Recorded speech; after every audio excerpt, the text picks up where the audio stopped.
Historia de la Redención, escrito por Elena Harmon de White. Capítulo 11. El casamiento de Isaac. Este capítulo está basado en Génesis 24. Los cananeos eran idólatras, y el Señor había ordenado a su pueblo que no se casaran con ellos para que no lo llevaran a la idolatría. Abraham era anciano y esperaba morir pronto, pero Isaac todavía no se había casado. Al patriarca le preocupaba la influencia corruptora que rodeaba a Isaac y ansiaba escoger una esposa para él que no lo apartara de Dios. Encargó este asunto a su fiel y experimentado siervo, que administraba todo lo que tenía.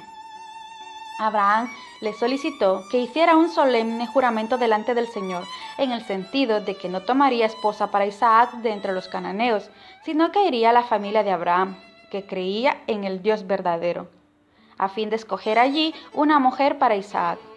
Le encargó que se cuidara de no llevar a su hijo al país de donde él había venido, porque allí casi todo el mundo se había entregado a la idolatría. Si no podía encontrar una esposa para Isaac que estuviera dispuesta a dejar su familia para venir a vivir donde él estaba, entonces podría sentirse libre del juramento que había hecho. No se dejó que este importante asunto quedara en manos de Isaac para que él lo resolviera solo, independientemente de su padre. Abraham dijo a su servidor que Dios enviaría su ángel delante de él para dirigirlo en esta misión. El siervo, a quien se encargó el asunto, comenzó su largo viaje. Cuando llegó a la ciudad donde vivían los parientes del patriarca, oró fervientemente a Dios, a fin de que lo dirigiera en la elección de una esposa para Isaac. Pidió que se le diera evidencias de modo de que no se equivocara en el asunto. Se sentó a descansar junto a una fuente, que era un lugar donde mucha gente se reunía. Notó en forma particular los modales agradables y la conducta cortés de Rebeca, y llegó a la conclusión, por las evidencias que le había pedido al Señor, que ésta era la que Dios se había complacido en elegir para que llegara a ser la esposa de Isaac. La joven invitó al siervo a la casa de su padre. Allí comunicó a este y a su hermano las evidencias que habían recibido del Señor en el sentido de que Rebeca debía ser la esposa de Isaac, el hijo de su amo. Entonces el siervo de Abraham les dijo: Ahora, si vosotros hacéis misericordia y verdad con mi Señor, declarádmelo, y si no, declarádmelo, y me iré a la diestra o a la siniestra. El padre y el hermano respondieron: De Jehová ha salido esto. No podemos hablarte malo ni bueno. He aquí Rebeca delante de ti. Tómala y vete, y sea mujer del hijo de tu señor, como lo ha dicho Jehová. Cuando el criado de Abraham oyó sus palabras, se inclinó en tierra ante Jehová.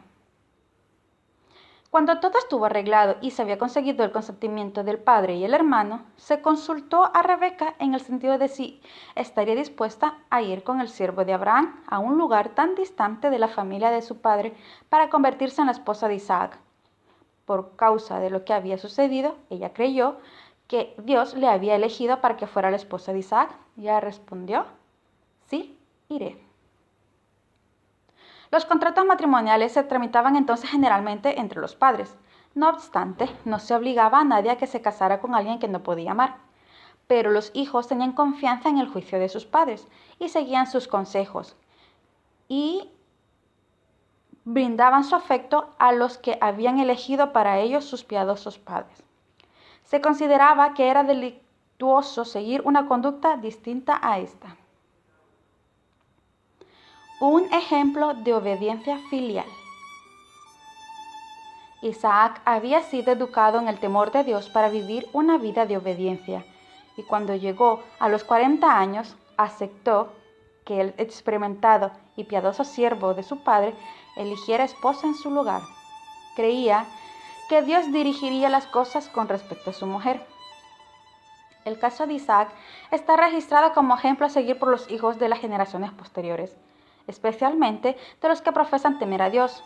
La conducta seguida por Abraham en la educación de Isaac, que le indujo a vivir una existencia de doble obediencia, está registrada también en beneficio de los padres y debiera inducirlos a ordenar sus casas después de sí. debieran instruir a sus hijos para que se sometan a su autoridad y la respeten. Y debieran comprender que descansa sobre ellos la responsabilidad de guiar los afectos de sus hijos para que los pongan en personas que, según su juicio, les indica va a ser compañeros adecuados para sus hijos e hijas.